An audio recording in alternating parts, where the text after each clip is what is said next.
Hello everyone and welcome to another Google Analytics tutorial. Today we're going to learn how to track SEO ROI with Google Analytics.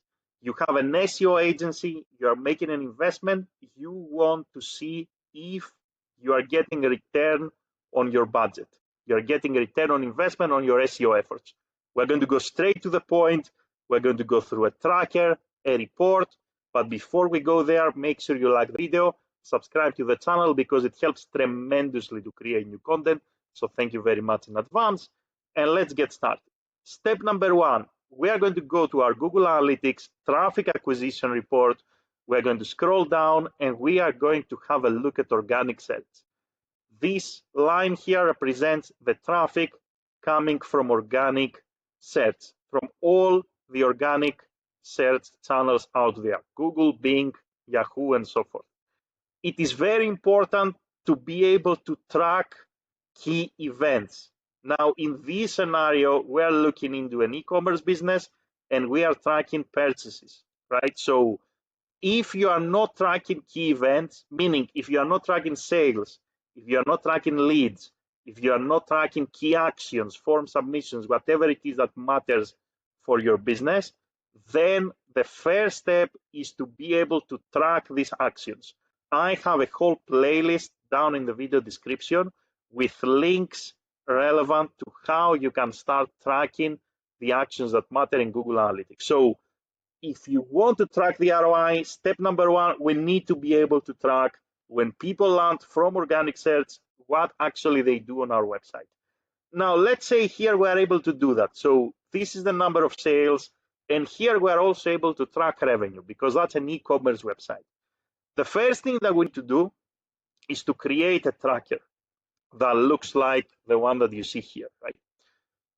You are going to start with a column relevant to the months of the year. So January all the way to December.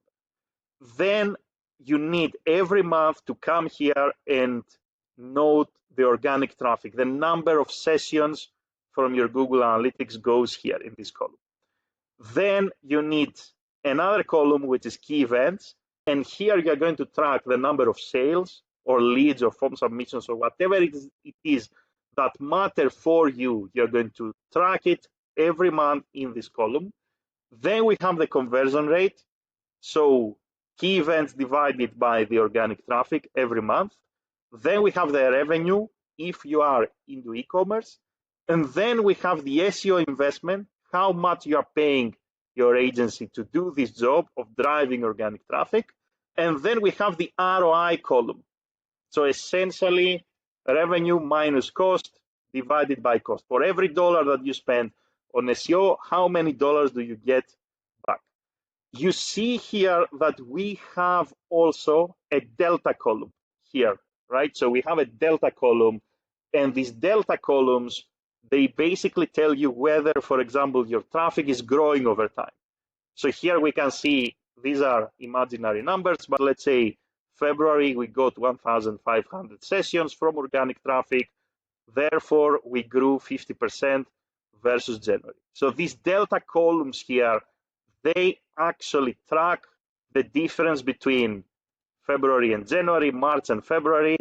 As you progress every month, you need to know whether percentage-wise you are improving your traffic, the sales that are coming in, your conversion rate, your revenue, for example, or you are not really improving.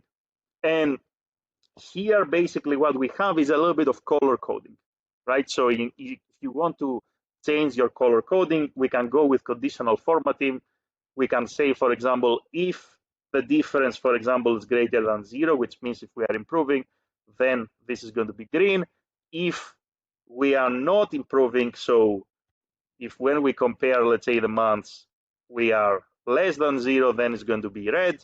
And if it equals, for example, to 0, so we are remaining stable, this is going to be yellow, right? So this is the color coding that you basically see here in the columns.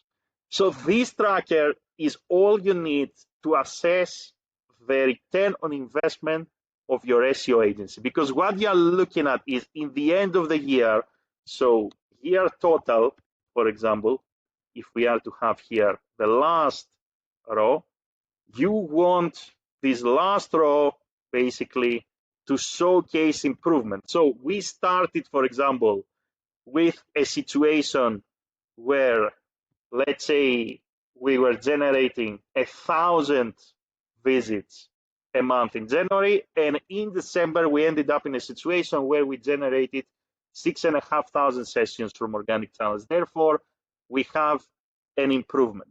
Right? We used to get 10 sales a month from organic sources. Now we get 65. Therefore, for example, we have an improvement. Right? So you want to track whether there is significant improvement month on month. Now, in real life, obviously, it's not going to be as linear as you see here. So you're not going to see the traffic actually going up all the time, the sales going up all the time. And also, you're not really going to see the growth actually that is that significant. If you do, obviously, good for you. In real life, you may have fluctuations. You may have some months that are not going to do as well as others, depending on seasonality also. But overall, what you want to see is we started when we had this agency with 1,000 visits a month, 10 sales coming from, let's say, organic traffic a month. This is the conversion rate for organic search. That's the revenue that we generated. And we pay them every month. And when we look at this tracker, maybe 12 months after they started or 6 months after they started, if we are even to calculate the average, or if we are to see where we started and where we are now, we need to see some improvement here. That's the point of this tracker. If you want this tracker as a template, go in the video description below. There is a link, and you can actually get the tracker, including a lot of other templates that we have available. Now, this is one way to monitor SEO ROI with Google Analytics. What if you want, let's say, something simple, maybe not really to make it complicated with investment and all of these things. You just want to see how your organic traffic is evolving month on month. There are two more options. One is to actually create a custom report in Google Analytics, filter your SEO traffic, and check how it evolves month on month. The other one is to use Looker Studio. However, in both of these cases, it is very hard to incorporate your SEO investment. That's why I would opt in to go with the tracker and not create a custom report or a Looker Studio report for this job. That's it for today. Thanks a lot for watching. Let me know if it was useful. If you have any questions in the comments, if you need a tracker, go to the video description. Thank you, everyone, and have a great day in any time zone.